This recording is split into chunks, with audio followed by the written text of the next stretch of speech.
Faiz, vous pouvez commencer. Une seconde, juste une seconde.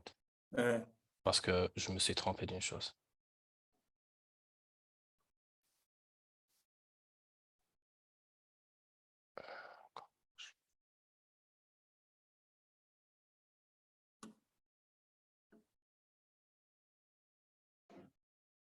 S'il vous plaît, à tous les participants, désactivez le son et la vidéo, s'il vous plaît.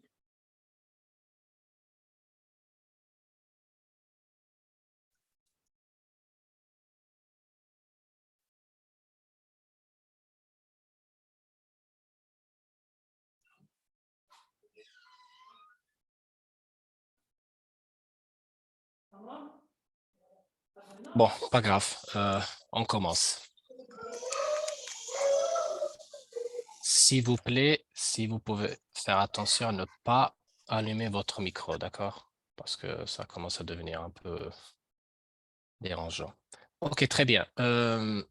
Donc, salam alaikum tout le monde. Today we are going to have with us Professor Dr. Bougrab Amar Benali, and his presentation is going to be the strategy and tactics for optimal IT project and program implementation. So to have an overview of Dr. Amar Benali Bougrab. So Amar is a seasoned professional with extensive experience and expertise for over 19 years in the field of information and technology, IT, strategic sourcing, IT supplier relationship management, and IT and direct procurement serving banking and financial services, energy and utilities, healthcare, pharmaceutical, and actually other industries.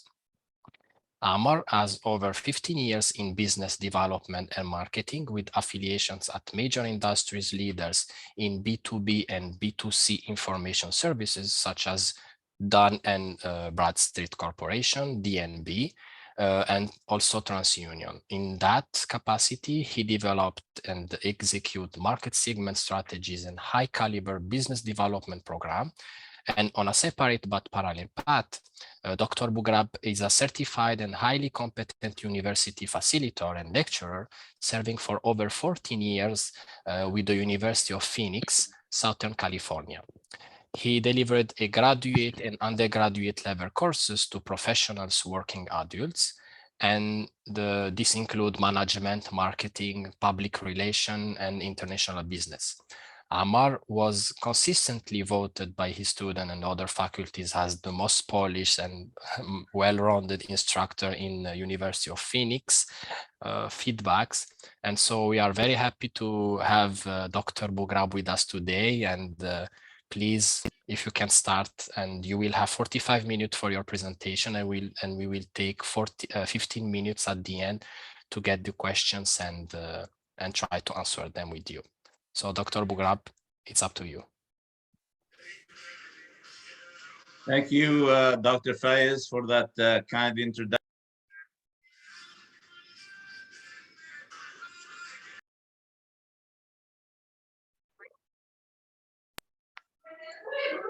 Can you hear me now? Yes, you were muted. Okay, you can go.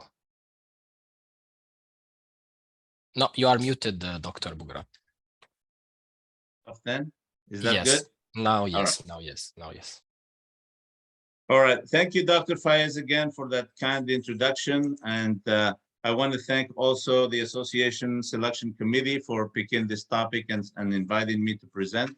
And equally important, I want to take this opportunity to thank each and every one of you in the audience for joining me today. And taking time from your busy schedules. I know with Eid and all the celebrations, we don't want to get in between that for too long. So I promise to do my very best to make this session a worthwhile learning experience for you. This webinar is titled Strategy and Tactics for Optimal IT Project or Program Implementation.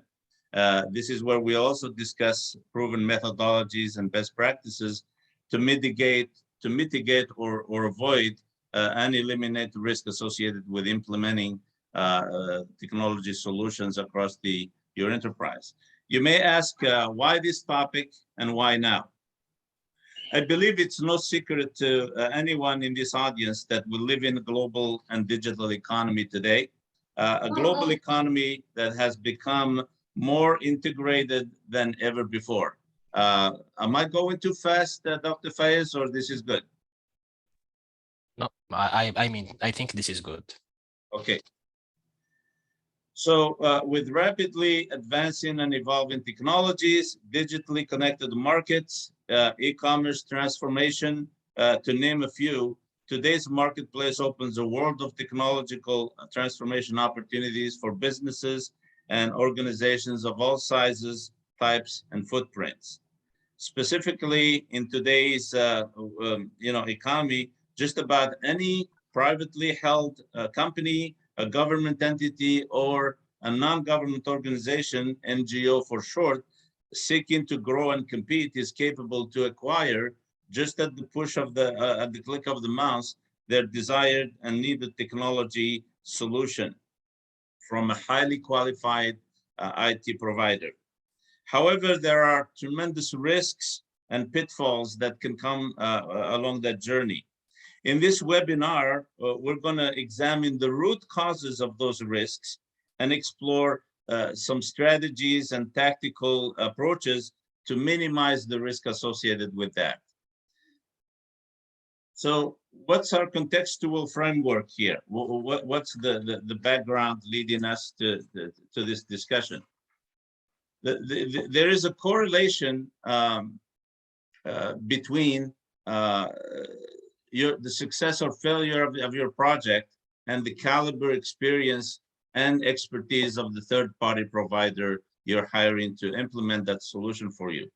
Simply stated, in order to optimize your project, meaning maximize ROI or return on investment, you really must manage the risk with the third-party partner, because invariably there is no project or program that's related to IT where you're not going to have recourse to a third-party provider.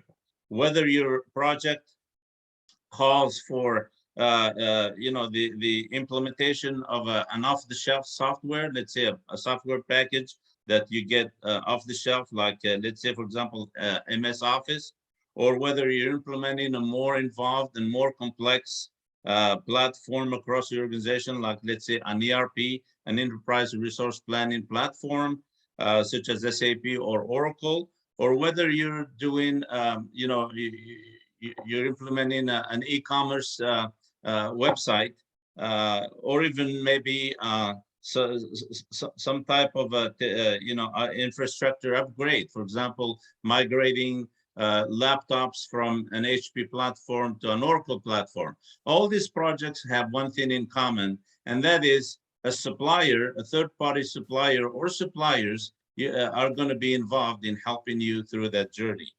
So the good news, so we're saying here, when you're engaging a third-party IT supplier to implement your technology solution, again, no matter how complex or small or big it is, oftentimes carries risk. Sometimes the wrong provider is selected. You chose the wrong IT partner. You didn't do your due diligence to select the right partner. Or maybe the solution is not 100% suitable for your organization. The IT partner maybe selected the solution they're most familiar with, only to find out that it's not the right one for your business. Maybe the contract that you entered into with the third-party provider is not 100% protecting you, or is not driving performance. They didn't put performance service level indicators there, or SLAs, to make sure that they're performing, and you can verify that. So there are a variety of ways that risk can happen. The good news, however, is there are ways you can mitigate. Mitigate is avoid or evite, mitigate that risk or eliminate it altogether. And there are two ways that can be done. First of all, you can do it up front. When we say up front is at the beginning of the relationship with that third-party supplier, with market research and thorough due diligence during the selection phase. And then downstream the supplier engagement lifecycle with ongoing oversight of that relationship. And you can see in blue in the graphic here that captures or illustrates the supplier engagement lifecycle. It has various phases. So let's examine exactly what's involved with those phases, right? And the supplier engagement lifecycle is broken down into 4 distinct but related phases. And I say interrelated because if you get one phase incorrectly or not complete, it impacts the others. That's why I have representation in chevrons to make sure that you understand the fact that they're interrelated. So we're going to examine these phases in more detail as we move along, but this is just a holistic view of your third-party supplier relationship from, as they say in English, from cradle to grave, du berceau à la tombe, so to speak.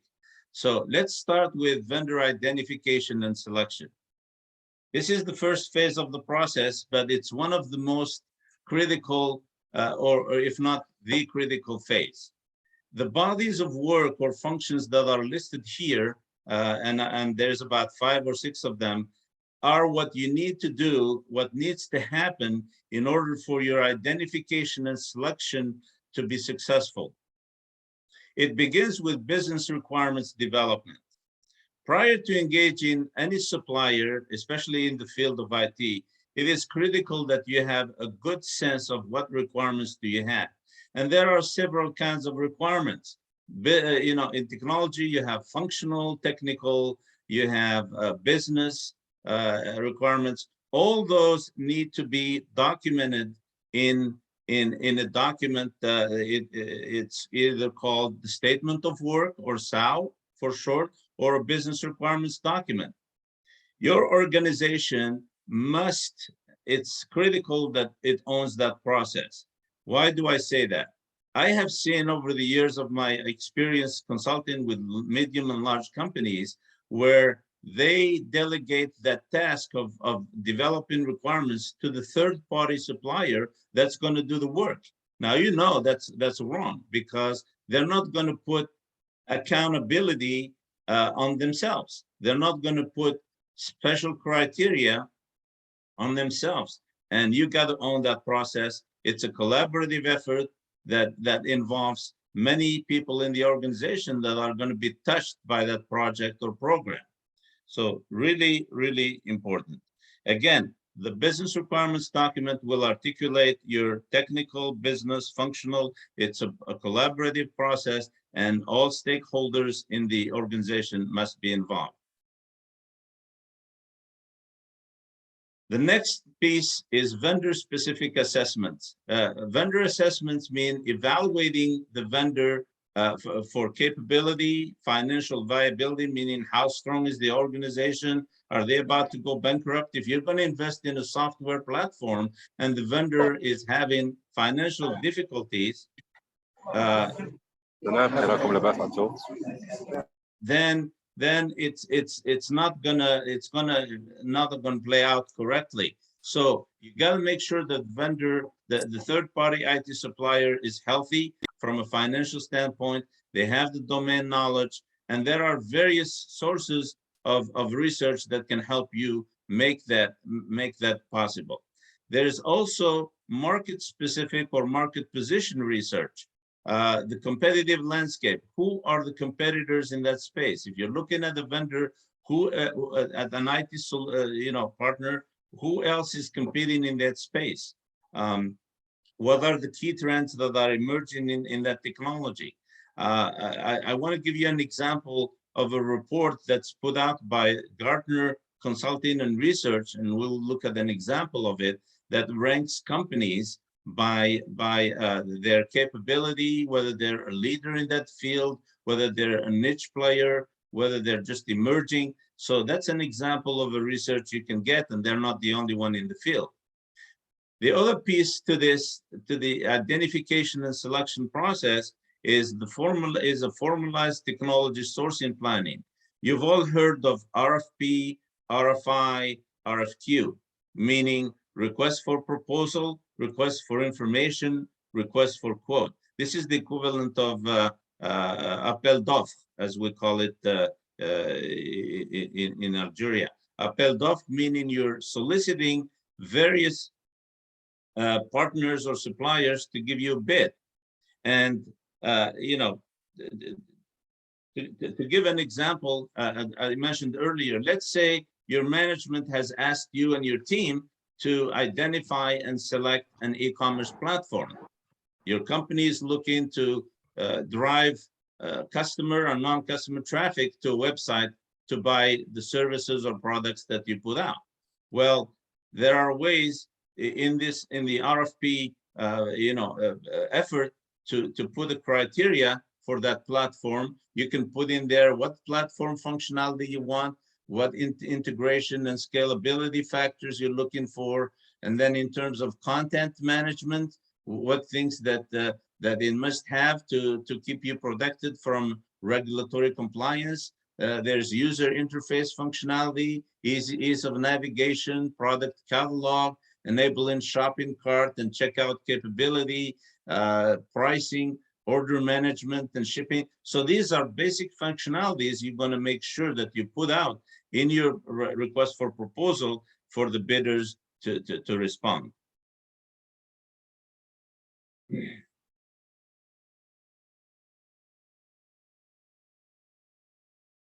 Let me put out an example of a statistic that I found in some reading about managing IT suppliers in the global and digital economy. According to Deloitte Consulting, which is one of the big three consulting firms in the US, at least 33% to 48% of US companies award contracts to third-party suppliers solely based on price and perceived financial savings up front.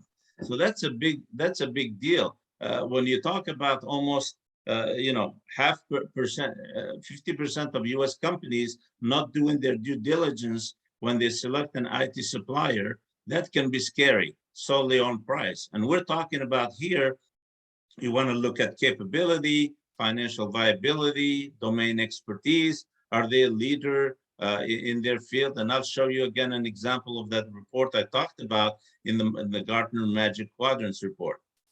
So now that we've identified, now we're going into the second phase, which is contract development. Now that we've identified the IT supplier partner we're going to do business with, now we're going to develop a contract. We're going to enter into negotiations with, with that supplier to make sure we're protected, that we're getting, the goods and services, the technology we need delivered, et cetera, et cetera. So there are three major bullets here that if they're followed correctly and the due diligence is done, you're going to be protected. The first bullet is negotiation strategy planning. When you negotiate a contract, more often than not, the IT supplier, it comes very prepared, more prepared than most companies I've seen. Well, I propose the best practice is you need to be more prepared than them. You need to have your homework, make sure all stakeholders are involved, and the key negotiation deal points, not only from a technical, business, and commercial are involved. I've seen many companies who delegate the negotiation of their IT contract to the legal team. Well, the legal teams are not as versed, as knowledgeable in the technology work or the technology space. They may be experts at legal speak, but if you rely on the legal team alone to negotiate a contract, you're going to have your technical and functional requirements not covered in that contract at all. So that's critical that negotiation strategy planning, it gets done right. And this is about preparation. Okay. It's to quote Richard Nixon, he was quoted as saying, in business, you don't get what you deserve, you get what you negotiate. So it's about business here. You negotiate what you need, when you need for your organization for that technology platform or technology solution to work. Next piece we're talking about here is selecting the right contract structure. For example, in the field of technology, especially nowadays, there are contracts, there are technologies you can buy on premise, which means you buy the software and the hardware and you manage them on your site, you own them. And then there are hosted solutions like software as a service. Well, one is different from the other. So there's a specific contract structure around that. If it's hosted, then there are specific contractual structures that cover you from various aspects, like identifying the right service levels for subscription-based contracts, customizations, data ownership, who owns the data, if you're sending your data and it's hosted by a third party, what safeguards are there around data security and privacy? So all those things. And then when it comes to the services for implementing those solutions and configuration, there is fixed cost and time and material. Oftentimes, your third-party partners will take you to the cleaners from the standpoint of charging you because they are on the time and material contract.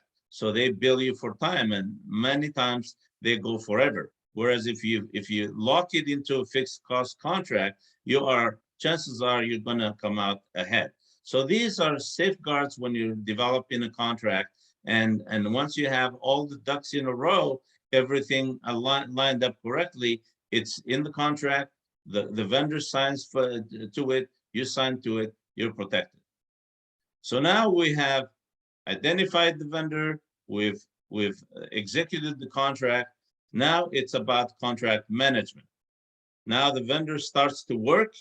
Now you want to make sure that you're getting what you pay for. That means you're managing the contract. There are service level agreements or SLAs that you need to manage. In the contract, you have spelled out several things that they need to do, that need to happen. Are they doing what they're supposed to be doing? Compliance management in the field of software or hardware or technology, there are a lot of compliance issues. So are they being compliant, especially if you're getting work done offshore, right? So product and service delivery milestones, are they meeting the milestones? Are they aligning to the scope that was agreed to, the schedule, and the cost? Are they going above board? Are you going to be spending tons of money above what you have agreed to? And then how are they responding to issue escalations? There are critical issues and there are not so critical issues. Hopefully in the contract, you have spelled out how are they going to respond to critical issues like system availability. If it's supposed to be available 99.9% of the time, and then you run into issues where the system is not available and you're escalating those issues, is the vendor responding within the hour and then finding a fix and then resolving it within 24 hours as you have, for example, in the contract? Are there performance reviews that are being done? Are you meeting with the supplier, the IT supplier, on a monthly, bi-monthly or quarterly basis? So these are all things you do from a contract management to make sure that you're getting what you're paying for. You're getting the entitlements in your contract. So the fourth phase, and equally important, is relationship management. Relationship management is simply taking the contract management function to the next level, to a higher level. This is where many successful, highly performing organizations get the benefit of what we call value above the contract. And how you capture value is you manage your suppliers, especially this is primarily done with the critical or most strategic suppliers, right? And this is where portfolio segmentation comes in. If you have a portfolio of 100 or so IT supplier partners, maybe as the 80-20 rule applies, maybe 80% of the spend is just with about 20% of the suppliers. You want to develop a relationship with those suppliers. You want to leverage their relationship, your relationship with them. You want to look for innovation. What ideas are they bringing you? Are they aligned strategically to your technology roadmap? Are they bringing operations excellence ideas? If they have partnerships in the field, are you getting the benefit of innovation or suggestions or operation excellence from those partnerships? So that's really, in the next slide, what I've done is I put a little compare and contrast between contract management and relationship management. And as you can see in the on the left, the contract management focuses on what? Ensuring your contract entitlements are met. That's the focus of contract management. Whereas with relationship management on the right, is you're going to ensure you're getting value outside of the contract. This is value you're not paying for. Anytime suppliers bring you ideas, innovative ideas, anytime they give you operations excellence, efficiencies, things like that, that's worth its price in gold. So how do you go about doing that? Well, as I mentioned, there are key enablers that companies, successful companies do.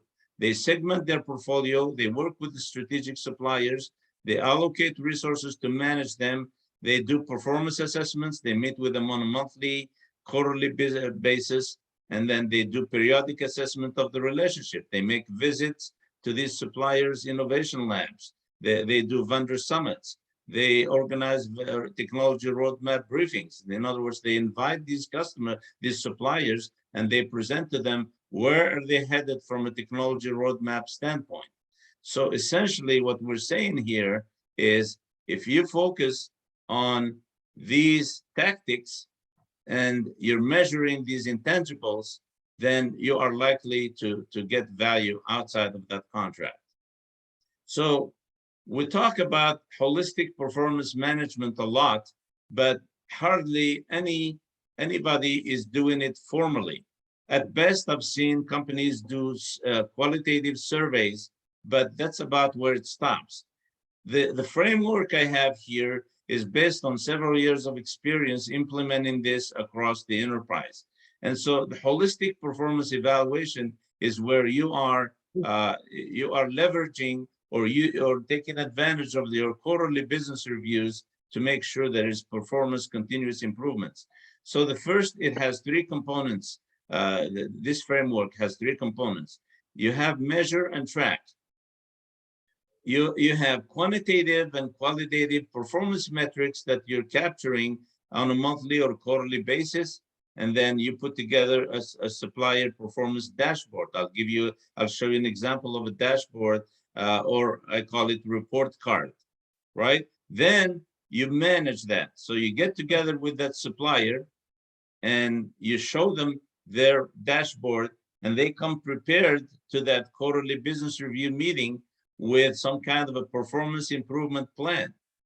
And then you align to that plan, and then you make sure that executives are involved, and then there is continuous improvement. On a periodic, they're going to be reporting how are they doing against that plan. So I'm going to examine these three components in little detail. Measure and track, okay? So what are we measuring, okay? What metrics are we measuring? There are a lot of things, but you want to focus on the key ones because you want to see why are you measuring those metrics? What business outcomes are these metrics enabling? Where is the source of data? There's internal and external sources of data. Some data can come from suppliers. Some data can come internally from your meetings and issue reporting and things like that. And then who will be responsible and accountable for doing this? Many companies rely on the IT supplier to give them reports. Of course, they're not going to tell you the bad news, but if you do it internally as well, you're going to double check what they're doing. So how do you report these? There are SLA trackers. This is where the reports that track the service levels. There are delivery issues, service delivery issues. There is surveys, again, qualitative survey feedback, and there are periodic operational reviews that you do on a monthly basis. All of these inputs go into your performance dashboard.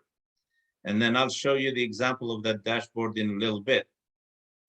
Then you manage that through the quarterly business review meeting. Again, the dashboard is shared with the supplier. That's really the focus of the agenda. And then the supplier presents their performance improvement plan to you. And then you discuss it with that supplier. And then you get bilateral executive level participation, which means you get the executives from the supplier and your organization to make sure they are aware that there are these things to be improved upon. So that's the managed part of it. The drive-in continuous improvement is simply capturing the meeting minutes each time and then aligning with the IT supplier on the next steps, managing their progress, the progress they're making. If there are disconnects along the way, if the supplier, the IT supplier is dropping the ball, obviously you're going to have to escalate that to their executives to make sure that they're doing what they said they're doing in their performance improvement plan. So in summary, let me examine some of the key takeaways we have covered so far. We have started talking about IT, engaging IT third-party suppliers. Compared to other types of contracts, IT agreements carry a higher degree of risk because technologies keep changing. However, this risk can be eliminated or mitigated with ongoing due diligence, both upfront when selecting third-party supply partner or downstream across the supplier lifecycle. And we have also learned that the best practice has shown both tangible and intangible value can be gained from managing the contract and the relationship.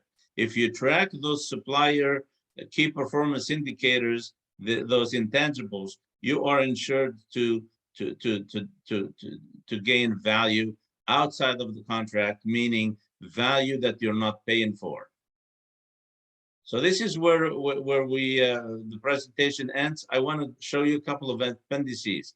This is the example of the SLA, the service level tracker. For example, you have these different SLAs that you have in the contract, like online system availability. The baseline is % of monthly scheduled hours to the app is actually where the app is actually available. This example is taken from the banking industry. So the performance target, it has to be 95 from 100%. So you track it on a monthly basis. As you can see, the green ones shows that the SLA has been met. The red ones, the SLA has not been met. It's missed.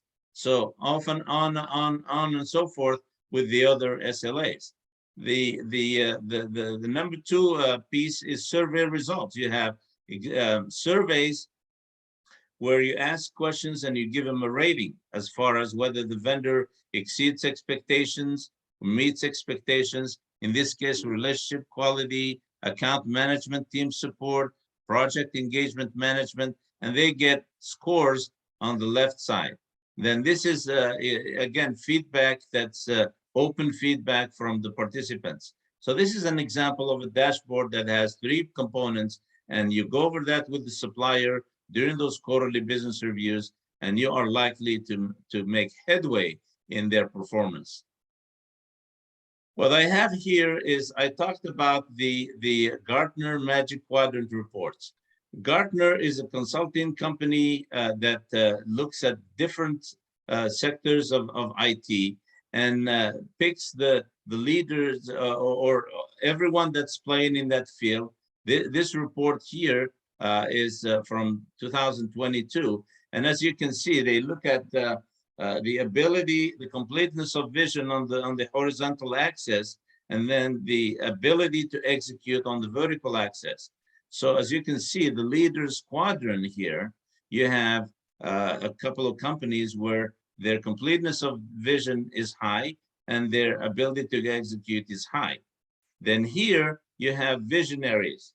The visionaries understand the vision, understand where the market is going, but they're not at the stage where they can execute well yet. So depending on your objectives and goals, you will approach these companies for an RFP or an RFI. So Another example of Magic Quadrant was from the year before, from 2020. As you can see, the leaders have changed from 20 to 22. You have different players, like the leaders are Salesforce, Adobe, SAP, and Commerce Tools. Whereas in 2 years prior to that, you have Adobe, Salesforce, SAP, Oracle, Commerce Tools. They, you know, some repeat leaders are there, but this report changes based on the market dynamics. We also talked about segmenting your portfolio and then identifying which ones are the strategic suppliers. This is an example of a criteria. So your strategic are your high spend, high criticality suppliers. Your tactical are just transactional suppliers. And this is best represented in this pyramid here. So your strategic partners are your suppliers with whom you're going to manage that relationship and derive value outside of your contract.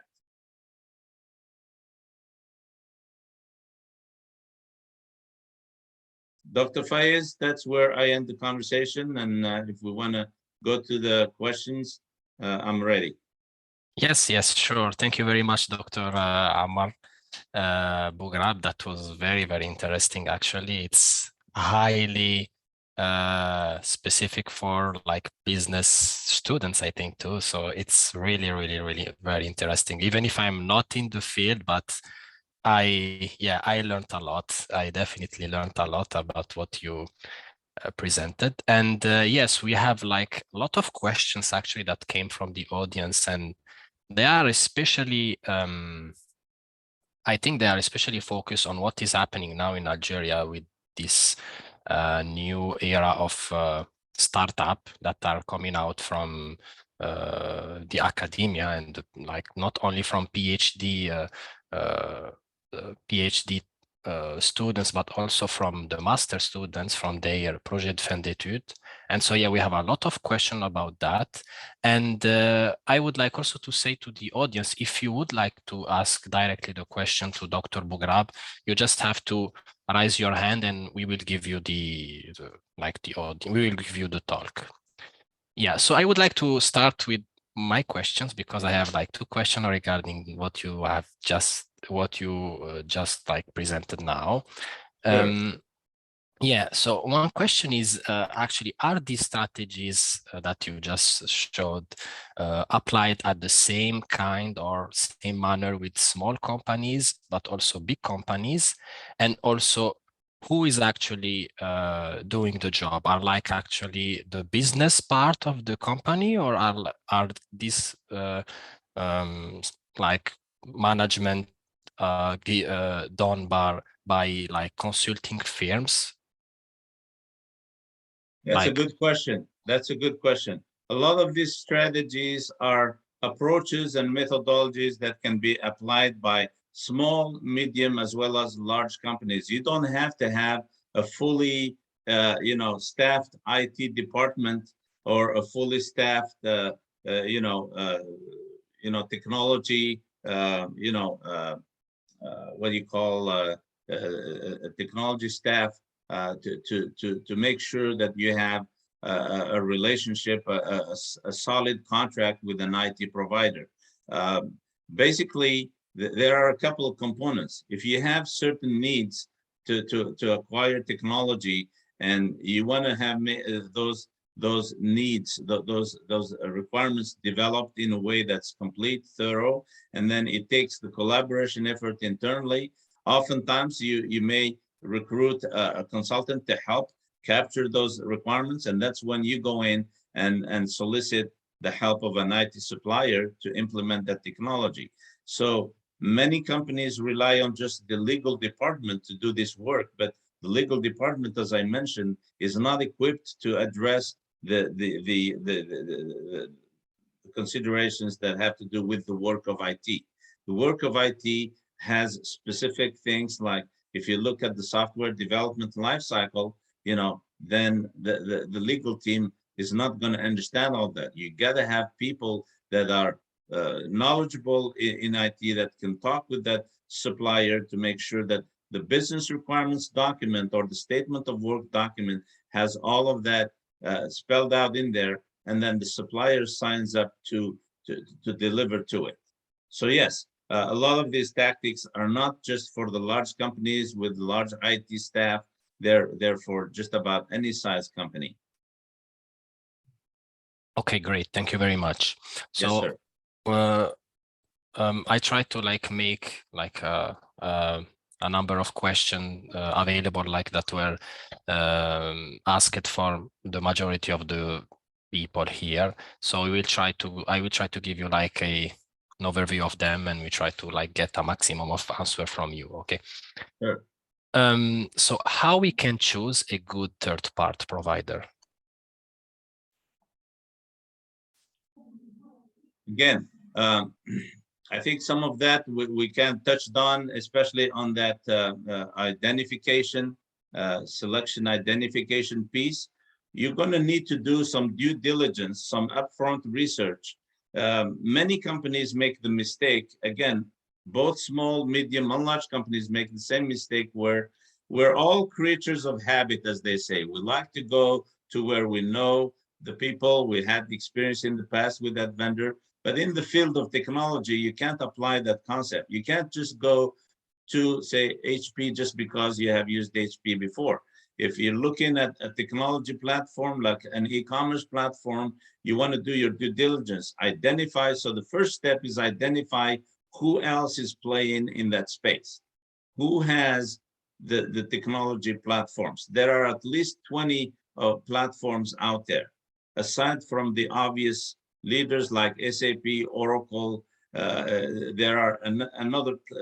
So again, nowadays, especially with the internet, online research, a lot of consulting, small consulting companies that can come in and help you, hold your hand, and do some research. You are very assured to succeed. So the first thing is to, again, identify your requirements. Sometimes you may not have all your requirements fully developed, right? Because you need that technology partner, right? You need to identify a good technology partner, right? To do what? So you need to have clarity on what it is you want to do in your current situation, and then you have a future state, current state, future state. You want to go from current state to future state. What are some of the changes you need to see? Some of them may not be, you may go through to a phased approach. So the idea here is you got to have your business requirements developed, and sometimes you need the help of a third party, a consultant, to help you and work with your teams to capture those business requirements. So you can go about that in a phased type of approach, phase 1, phase 2, phase 3. You don't have to boil the ocean, so to speak, and do everything at once. So it starts with having clarity on your business requirements. Sometimes you can leverage a tool that's called RFI, Request for Information.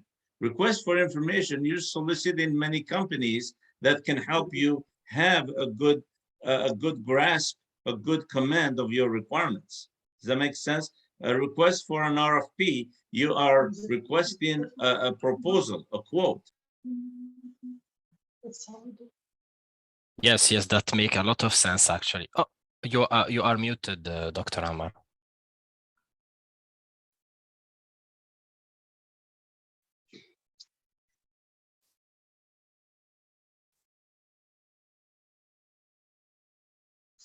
I can try to unmute us to unmute.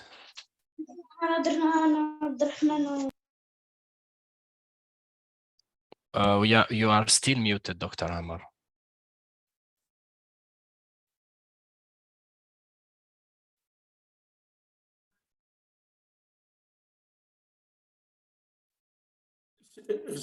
S'il vous plaît, Monsieur Amar, est-ce que vous pouvez activer le son, s'il vous plaît?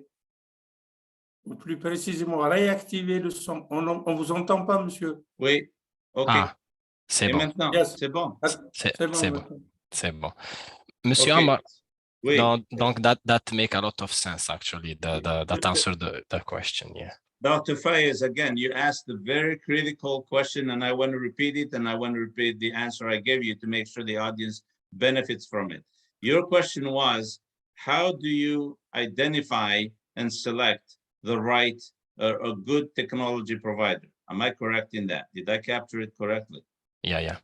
And my answer was, it doesn't have to be, you don't have to be a large organization, a large company, a small, medium, large company can do a good job at that. And it starts with identifying your requirements.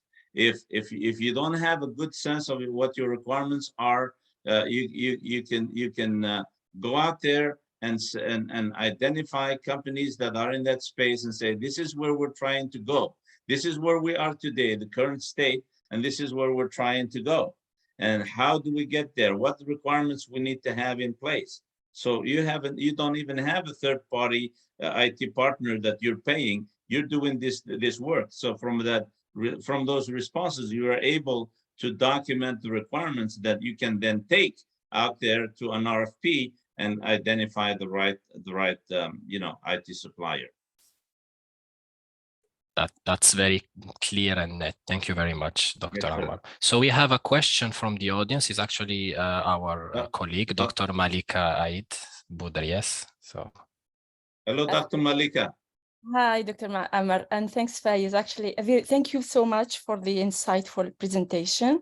My question is a two-arms question, actually. The first one is about, are these strategies adapted to a biotech consulting company, but not a company that is product-oriented? And the second arm is about security. Now with all this data out there, with all these startup companies, biotech products, how can we make sure, or what's the best way to go in terms of securing the protection of our data, of our ideas, of our product, or just make sure that our system is well protected? Given all what's happening around with AI, machine learning, and all this new, product on the market. Excellent questions, Dr. Malika, and I could not have phrased it better. First, the first part of your question, are these strategies applicable in the biotech space? I have consulted in biotech companies here in the US. In fact, one of the companies called Gilead Science, they developed the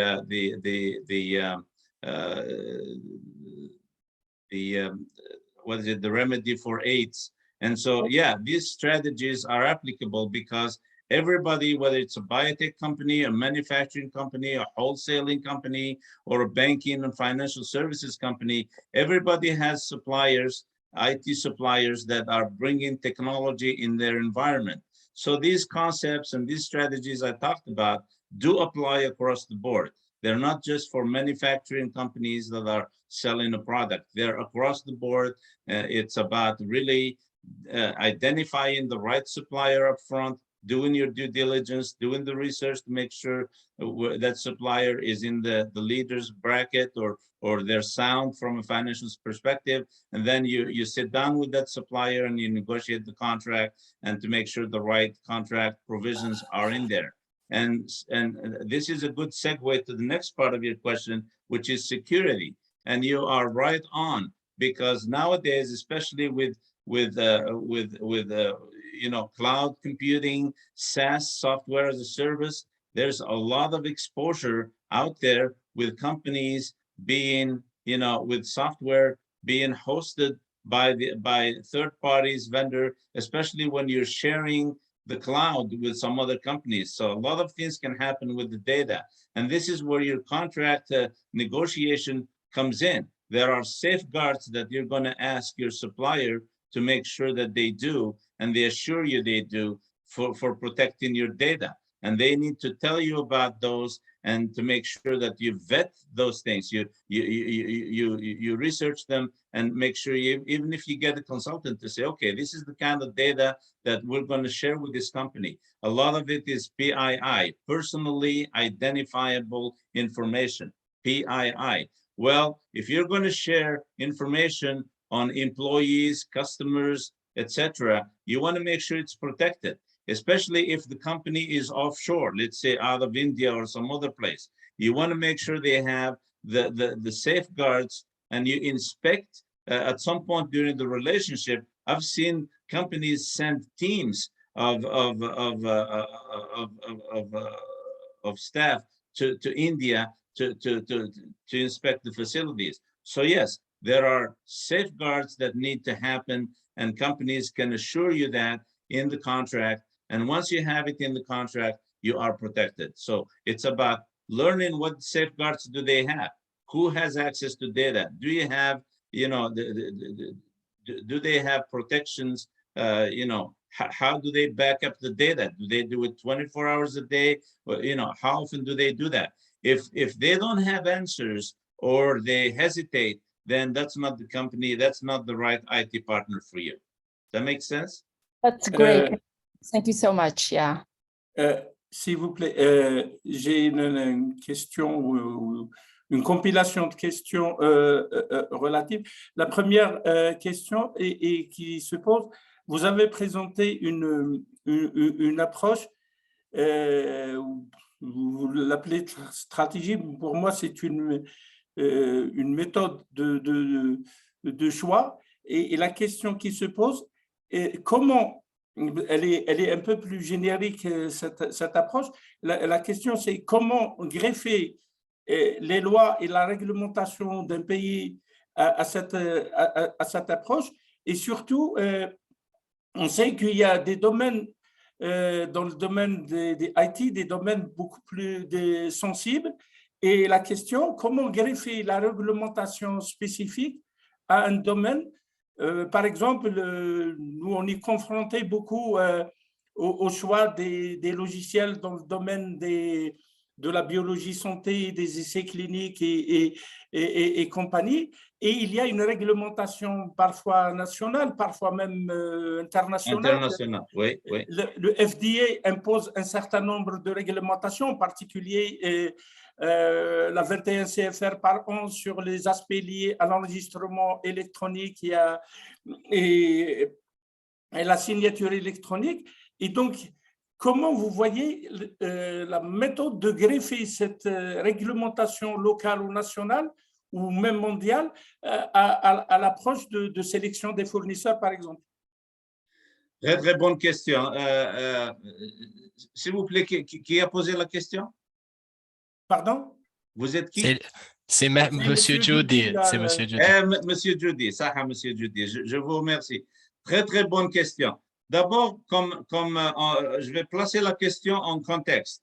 J'ai travaillé non seulement plusieurs années, non seulement en tant que consultant indépendant, mais aussi en tant que, employé dans les biopharma, dans banking and financial services, dans utilities, les compagnies d'énergie, etc. Donc, ça, c'est des domaines qui sont très, très réglementés ici, même partout ailleurs. En Europe, en Afrique du Nord, partout dans le monde, c'est des domaines très réglementés. Alors, la méthodologie et les stratégies que j'ai discutées, j'ai même touché sur ça dans un des slides, c'est que compliance, comment on doit greffer cette approche aux réglementations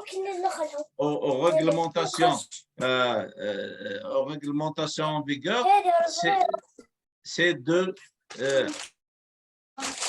Allô? S'il vous plaît, Halaili, votre micro il est allumé.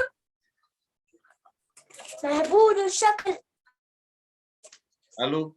Bon, une seconde. Voilà, c'est bon. Alors, comment greffer ces méthodologies, cette stratégie aux réglementations en vigueur, que ce soit on parle de FDA, Federal Drug Administration, que ce soit l'organisation en Algérie ou en Afrique ou en Europe.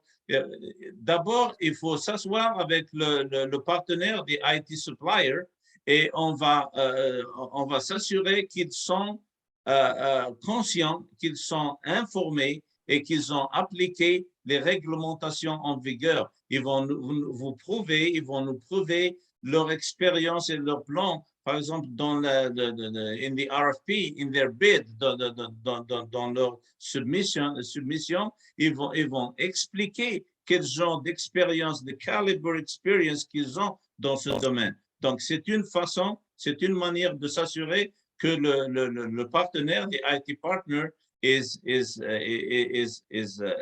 the field and has the experience and can can operate within the confines, within the domain of those regulatory protocols. And if they don't know, you don't want to do business with them. But if they're willing to learn them and to be informed about them, then that's okay too. You give them the time. But at the end of the day, they need to tell you what experience, what awareness they have. And if they're involved in the biopharmaceutical or bio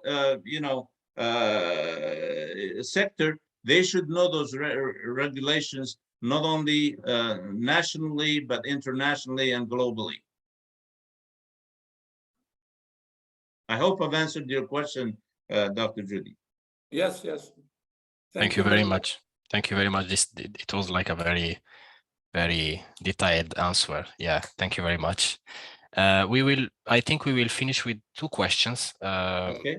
Very important question, actually. We hope that you will be able to give us some insight, especially because you... Faiz, il y a une question qui m'est posée directement, moi je la repose. La question, est-ce qu'il y a des orientations de recherche dans le domaine? Est-ce que c'est un axe où il peut y avoir de la recherche scientifique au sens travailler sur des projets dans le domaine en termes de recherche scientifique? Dans ce forum, je ne peux pas procurer des détails, mais c'est une question que je vais explorer et je promets de retourner avec des findings, des retrouvailles dans ce domaine. Je vais explorer les opportunités et les alternatives et je vais m'assurer de vous procurer l'information que je trouve. Ça, c'est une très, très bonne question. Merci, c'est très gentil. Oui, bienvenue.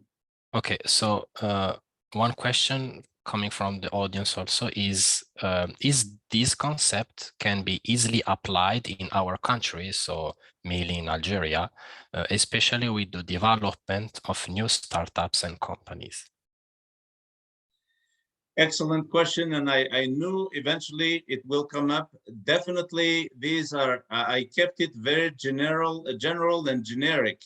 The selection of an IT partner, I started talking about whether your solution is as simple as implementing an off-the-shelf software like Microsoft Office Suite, or as complex as doing an enterprise resource planning across the enterprise. These tactics and strategies apply. You want to do your due diligence on identifying and selecting the right IT partner, because oftentimes the mistake that we make, not only in our country, but even here, I mean, you got companies of all sizes doing the same thing. As I mentioned earlier, we're all creatures of habit. We like to go to the comfort zone where we're familiar. When it comes to technology, especially nowadays, with all the risks involved with data protection and safeguards and whatnot, you want to make sure you do your homework. You don't just go to the supplier you know because you know them and they've done business with you on a different project. Each project, each program is its own island. And so you want to treat that project by attracting the supplier that's going to perform that project, not someone you know or someone you heard about or someone that a colleague has done business with. You really want to do these tactics every time. And yes, it does apply. These apply in Algeria as well, because the concept of doing research about a supplier, you can do it in Algeria and elsewhere. Doing the due diligence on identifying someone that has implemented an e-commerce platform. It's so basic. At the click of a mouse, you're going to have a list of 20 companies that do e-commerce implementations. You approach them, you develop requirements. What is it that you want? And what is it that you need? What's your current state? What do you have today? Where do you want to go? And you send a request for proposal. They respond, you score it, you have a criteria. Their response comes in, you compare and contrast against that criteria. So it's a methodology that applies everywhere. Whether it's in Algeria, South Africa, or even a small country in anywhere. Does that make sense? Yes, that makes sense. And yeah, we feel that it's something that definitely need to be like more implemented and optimized also in Algeria to give rise most easily to this kind of companies and help them to, you know, to develop themselves. And yeah, Absolutely. Absolutely. Yeah. Yes. Well, so I think we are out of time. So we thank you a lot for coming today, and we learned a lot from you, from your experience, and for all the example that you give us today. So I would like to also thank all the colleagues that are with us today in the audience and all the participants that ask questions. And yeah, I still have a lot of questions, but I mean, we don't have a lot of time, and we try to keep like the most important ones. And yeah, so please join me to thank again Dr. Bougrab for his presentation. And I will give the talk to Mahiddin if he has to say something. Pas nécessairement, juste merci monsieur pour votre présentation. Merci à tous les participants. Merci Saad, Masoud, Faiz, Amar que j'ai vu connecté. Et puis je rappelle que le dernier webinaire c'est samedi prochain, même heure, même lieu. Inscrivez-vous si vous n'êtes pas inscrit, on vous enverra le lien au temps voulu. Et les questions qui se posent, parce qu'elle nous est posée à nous, et je réponds comme ça verbalement. Oui, Inch'Allah, il y aura d'autres webinaires, d'autres séries de webinaires, peut-être au printemps ou un autre jour. Pendant l'été et les vacances, nous, on a une conférence, une université d'été qu'on va animer, mais peut-être, Inch'Allah, on organisera une autre série et ainsi de suite. Sur ce, je remercie tout le monde. Merci Faiz et à samedi prochain. Barakallahu fikum. Thank you all. Merci à tous. Barakallahu fikum. صحيتو. Barakallahu fikum. يسلمك. الله Salam Thank you, alaikum. Doctor. Thank you, Faiz. صحيح. Sahih.